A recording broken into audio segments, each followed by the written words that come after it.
യാത്ര എനിക്ക് വലിയ ഇഷ്ടമാണ്. യാത്ര എന്ന് പറയുമ്പോൾ പ്രകൃതിയുടെ മനോഹാരിത അതിൻ്റെ അതേ അർത്ഥത്തിൽ നമുക്ക് കാണാൻ പറ്റുന്നു. പ്രകൃതി എന്ന് പറയുമ്പോൾ വാക്കിനെ തെറ്റിദ്ധരിച്ചിട്ടല്ല ഞാൻ പറയുന്നത്. നമ്മളിവിടെ ഇരിക്കുമ്പോൾ നമുക്ക് പ്രകൃതി ഭംഗി ആസ്വദിക്കാൻ പറ്റുന്നില്ലേ എന്ന് ചോദിച്ചിട്ടുണ്ട്. നമ്മളോട് ഉൾപ്പെട്ട ഒന്നാണ് പ്രകൃതി എന്ന് അറിഞ്ഞുകൊണ്ട് തന്നെയാണ്. അതെവിടെ ഇരിക്കുമ്പോഴും നമ്മൾ പ്രകൃതി തന്നെയാണ്. പക്ഷേ ആ വാക്കിൻ്റെ ഒരു അർത്ഥം വെച്ച് പറയുകയാണെങ്കിൽ അത് നമ്മൾ ആസ്വദിക്കുന്നു എന്ന് നമുക്ക് ഫീൽ ചെയ്യുന്ന ചില സ്ഥലങ്ങളുണ്ട് എന്നാണ് പ്രകൃതി ഭംഗി ആസ്വദിക്കുക എന്ന് പറയുന്നത്. അങ്ങനെ അതിന് സാധ്യമാവുന്ന നമ്മുടെ യാത്രകൾ പോകുമ്പോഴാണ്. എന്നെ സംബന്ധിച്ചിടത്തോളം ഉയർന്ന പ്രദേശങ്ങൾ, കുന്നുകൾ, അങ്ങനെയുള്ള സ്ഥലങ്ങളിലേക്കൊക്കെ പോവുക, പിന്നീട് കടൽ തീരത്തേക്ക് പോവുക. കടൽ തീരം എത്ര നേരം നമ്മൾ ഈ ആനയെ കണ്ടു നിൽക്കുന്നത് പോലെ എത്ര നേരം നമ്മൾ ഇരുന്നാലും നമുക്ക് മുഷിയില്ല കടൽ തീരം. എൻ്റെ വളരെ ഫേവറേറ്റ് ആയിട്ടുള്ള ഡെസ്റ്റിനേഷനുകളിലൊന്നാണ് കോവളത്തെ ബീച്ചുകൾ. കോവളത്തെ ബീച്ചിൽ ആ പാറപ്പുറത്തൊക്കെ ഇങ്ങനെ ഇരിക്കാൻ, കുറേ നേരം ഇങ്ങനെ ഇരിക്കാൻ നല്ല രസമാണ്. അവിടെ കോവളം ബീച്ച് എന്ന് പറയുമ്പോൾ വിവിധ കൾച്ചറുള്ള ആൾക്കാരവിടെ എത്തി. നമ്മളോരോ മനുഷ്യനെ കാണുമ്പോഴും അവരോട് നമ്മൾ സംസാരിച്ചില്ലെങ്കിൽ പോലും ഓരോ മനുഷ്യനും ഓരോ കഥയുണ്ട്. നമുക്കത് കാണാൻ പറ്റും. അവരുടെ പ്രകൃതം കാണുമ്പോൾ, അവരുടെ ആ സഞ്ചാരത്തിൽ പോലും അവർ പുലർത്തുന്ന രീതികൾ നമ്മൾ കാണുമ്പോൾ നമുക്ക് മനസ്സിലാവും അവരുടെ പ്രകൃതം എന്താണ്. ആ മനുഷ്യൻ്റെ കഥ എന്തായിരിക്കും, അവരുടെ വിഷമങ്ങൾ എന്തായിരിക്കും, അവർ കടന്നു വന്നിട്ടുള്ള ജീവിതത്തിൻ്റെ കാഠിന്യം എന്തായിരിക്കും എന്നൊക്കെ നമുക്ക് ഓരോ മനുഷ്യനെ കാണുമ്പോഴും നമുക്ക് മനസ്സിലാവും. അന്നേരം ഈ യാത്രകളിൽ ഒരു ദിവസം ഞാൻ ഈ കോവള ഹാവർ ബീച്ചിലേക്ക് യാത്ര പോകുന്നതൊക്കെ എനിക്ക് ഭയങ്കര ഇഷ്ടമാണെന്ന് പറഞ്ഞാൽ പോലും ഞാൻ വിരലിലുണ്ടാവുന്ന സമയങ്ങളിലെ അവിടേക്കൊക്കെ പോയിട്ടുള്ളൂ. അന്നേരം നമുക്ക് ഇഷ്ടമുള്ള പല സ്ഥലങ്ങളിലേക്കും പോകാൻ സമയം മാറ്റി വയ്ക്കാൻ നമുക്ക് പലപ്പോഴും പറ്റാറില്ല. കോവളത്തേക്ക് ഞാൻ പോയിട്ടുള്ളത് എനിക്ക് തോന്നുന്നു 4-5 പ്രാവശ്യമൊക്കെയാണ് കോവളത്ത് പോയിട്ടുള്ളത്. അതിൽ ഒരു ആസ്വദിക്കാവുന്ന യാത്രകൾ 1-2 എണ്ണം മാത്രമേ ഉള്ളൂ. മറ്റേത് ജസ്റ്റ് ചിലപ്പോഴൊക്കെ വണ്ടിയിലിരുന്ന് ബീച്ച് കണ്ട് പോയിട്ടുണ്ട്. അതുവഴി പാസ് ചെയ്ത് പോകുമ്പം ബീച്ചൊന്ന് ഇങ്ങനെ കാണാം എന്ന് വിചാരിച്ച് പോയിട്ടുള്ള സമയങ്ങളുമുണ്ട്. അങ്ങനെ ഒരു സമയത്ത് ഈ കോവളം ബീച്ചിൽ ചെന്നപ്പോഴും ഞാനിങ്ങനെ ബീച്ചിൽ മണൽത്തിട്ടയിൽ ഇങ്ങനെ ഇരിക്കുകയാണ്.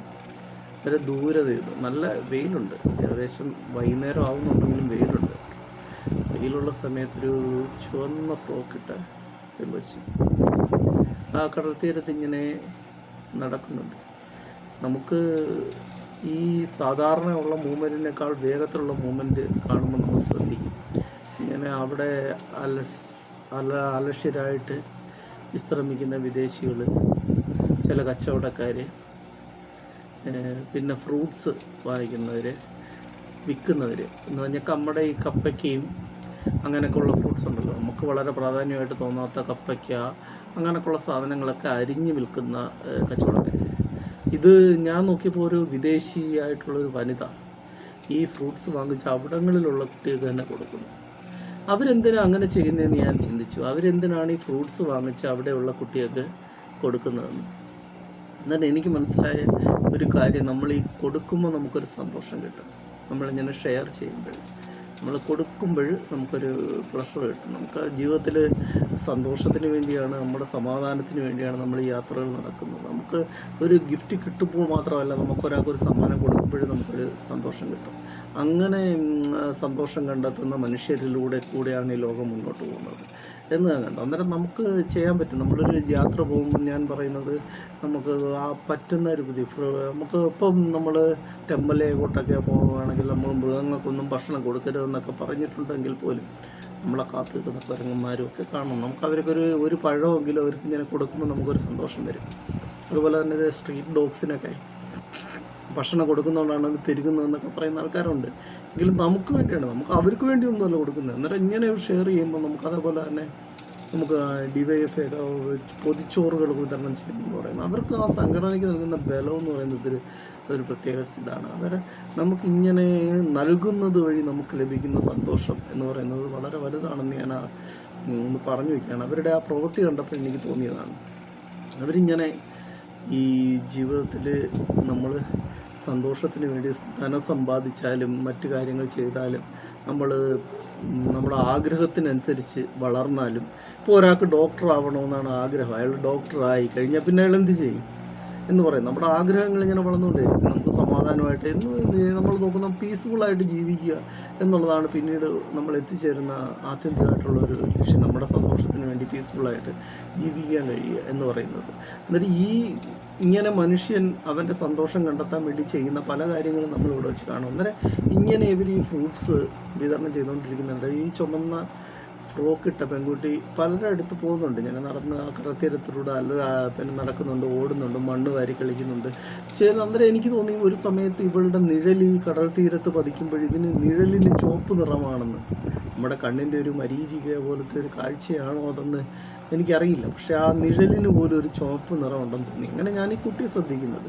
ഇങ്ങനെ ഇങ്ങനെ കടൽത്തീരത്തൂടെ നടന്ന് പോയപ്പോഴും ഒരു സമയത്ത് ഒരു വിദേശി ഒരു പൂച്ചയുണ്ട്, ഒരു കുറച്ച് പൂക്കൾ, ചുവന്ന പൂക്കൾ ഈ കൊച്ചിന് കൊടുക്കുന്നു. ഈ കൊച്ചത് വാങ്ങിച്ച് അവൾ ഒന്ന് മണത്തൊക്കെ നോക്കി, എന്നിട്ട് അവളത് കൈ വെച്ചുകൊണ്ട് നടക്കുന്നു. അന്നേരം ഇവൾ എൻ്റെ അടുത്തുകൂടി ഇങ്ങനെ പാസ് ചെയ്ത് പോകുന്ന കാണുന്നു. അന്നേരം അവിടെ ഇരുന്നു കൊണ്ട് അന്നേരം എന്നെ ഒന്ന് നോക്കി അവൾ അങ്ങ് നടന്നു പോയി. അങ്ങനെ നടന്നു പോകുമ്പോഴാണ് ഈ പൂക്കളെ ശ്രദ്ധിക്കുന്നത്. ഞാൻ ഇത്രയും ചുവപ്പുള്ള പൂക്കൾ, ചോര ചുവപ്പെന്നൊക്കെ നമ്മൾ പറയുന്നത് പോലെ ഇത്രയും ചുവപ്പുള്ള പൂക്കളെ ഞാൻ കണ്ടിട്ടില്ല. ഒരു 6-7 പൂക്കളെ കാണും. റോസാപ്പൂക്കളാണ്. അതിന് കറുപ്പിനോടടുത്ത് നിൽക്കുന്ന ചുവപ്പെന്നൊക്കെ വേണമെങ്കിൽ പറയാം. അതിൻ്റെ കട്ടിയുള്ള പല ഭാഗങ്ങളും കറുപ്പ് നിറമാണ്. അങ്ങനെയുള്ള ഇത്രയും ചുവന്ന നാച്ചുറലായിട്ടുള്ള റെഡ് റോസ് ഞാൻ ആദ്യമായിട്ടാണ് കാണുന്നത്. അത്ര വലുപ്പമുള്ള ചുവന്ന പൂക്കളാണ് ഉണ്ടായിരുന്നത്. ഈ കുട്ടി ആ ചുവന്ന പൂക്കൾ വാങ്ങിച്ചുകൊണ്ട് ഇങ്ങനെ നടന്നു പോകുന്നുണ്ട് കടൽ തീരത്തൂടെ. അങ്ങനെ ആ കടൽ തീരത്തൂടെ അവൾ നടന്ന് കുറേ ദൂരം കഴിഞ്ഞിട്ട് ചെന്ന് ഒരു പോയിന്റിൽ ചെന്നപ്പോഴത്തേക്കും തറയിലൊരു കക്ക കിടക്കുന്നു. നമ്മളിലെ കുട്ടികൾ എടുക്കാൻ ആഗ്രഹിക്കുന്ന സംഭവമാണ് കടൽ തീരത്ത് നിന്ന് ഈ കക്ക. എന്നിട്ട് ഈ കുട്ടി ഈ റോസാപ്പൂക്കൾ ആ കടൽ തീരത്ത് ഇട്ടിട്ട് ഈ കക്ക എടുത്തു. എന്നിട്ട് ഞാൻ ചിന്തിച്ചു, ഇവളുടെ ആ ചോയ്സ്, അവൾക്ക് ആ ഗിഫ്റ്റായി കിട്ടിയതാണ് ഈ റോസാപ്പൂക്കൾ. അതേപോലെ തന്നെ അത് അത്ര മനോഹരമാണ്. ആ റോസാപ്പൂക്കൾ കടന്നിട്ട് മണ്ണ് കയറിയ കക്ക. അവളെ സംബന്ധിച്ചിടത്തോളം ആ കടൽ തീരത്തിൻ്റെ സമീപത്തെങ്ങാണ്ട് ജീവിക്കുന്ന ഒരു കുട്ടിയാണ്. അവൾക്ക് യഥേഷ്ടം കിട്ടും, പക്ഷെ റോസാപ്പൂക്കൾ അങ്ങനെ കിട്ടില്ല. അന്നേരം ഇവളെന്തിനീ റോസാപ്പൂക്കൾ കളഞ്ഞിട്ട് ഈ കക്ക എടുത്തു, കയ്യിലെടുത്തു, രണ്ടുകൂടെ കീപ്പ് ചെയ്യാൻ പറ്റാത്തപ്പോൾ ഇവളിങ്ങനെ ഒരു ചോയ്സ് എന്തുകൊണ്ട് നടത്തി എന്നുള്ള കാര്യം ഞാനിങ്ങനെ വളരെ ആലോചിച്ചു. മനുഷ്യൻ്റെ പരിണാമ ചരിത്രത്തിൽ അവൻ നടത്തിയിട്ടുള്ള ചോയ്സുകളുമായി ഒക്കെ ഞാൻ ഇതിനെ കമ്പയർ ചെയ്തു, വളരെ ആലോചിച്ചിരുന്നു. എന്നിട്ട് എനിക്ക് തോന്നി ഈ കുട്ടിയോട് തന്നെ ചോദിക്കാം ഇതിൻ്റെ ഉത്തരം കിട്ടിയ, അല്ലെങ്കിൽ എനിക്ക് തന്നെ വല്ലാതെ വേട്ടയാടും ഇത്. കാരണം എന്തിന് ഈ പൂക്കൾ കളഞ്ഞിട്ട് റോസ് എടുത്തു? അത് എന്നെ സംബന്ധിച്ചിടത്തോളം വളരെ വൈകാരികമായ ഒരു ചോദ്യമായിട്ട് എനിക്ക് ഫീൽ ചെയ്തു. അത് ഞാൻ ആ കുട്ടിയുടെ അടുത്ത് ചോദിച്ചു, മോളെ ആ നല്ല പൂക്കളല്ലേ, ഞാനിത് എടുത്തോട്ടെ എന്ന് ചോദിച്ചു. അവൾ പറഞ്ഞു, എൻ്റെ അടുത്ത് ചോദിക്കേണ്ട കാര്യമില്ല, എടുത്തോളൂ എന്നുള്ള രീതിയിലാണ് അവളുടെ പ്രതികരണം വന്നത്. അവൾ അങ്ങനെ പറഞ്ഞില്ല എങ്കിൽ പോലും എന്നോടത് ചോദിക്കേണ്ട കാര്യമില്ല, ഞാൻ ആൾറെഡി ഉപേക്ഷിച്ചതാണ് ഈ പൂക്കൾ, അതുകൊണ്ട് നിങ്ങളത് എടുത്തോളൂ എന്നാണ് അവളുടെ ഒരു ഇതിൽ നിന്ന് എനിക്ക് മനസ്സിലായത്. അന്നേരം എങ്കിൽ പോലും അവൾക്ക് ഗിഫ്റ്റായി കിട്ടിയതാണല്ലോ, അവളുടെ പെർമിഷൻ ചോദിക്കേണ്ടതുണ്ട് എന്ന് ചോദിച്ചിട്ട് അവളുടെ അടുത്ത് വീണ്ടും ചോദിച്ചു.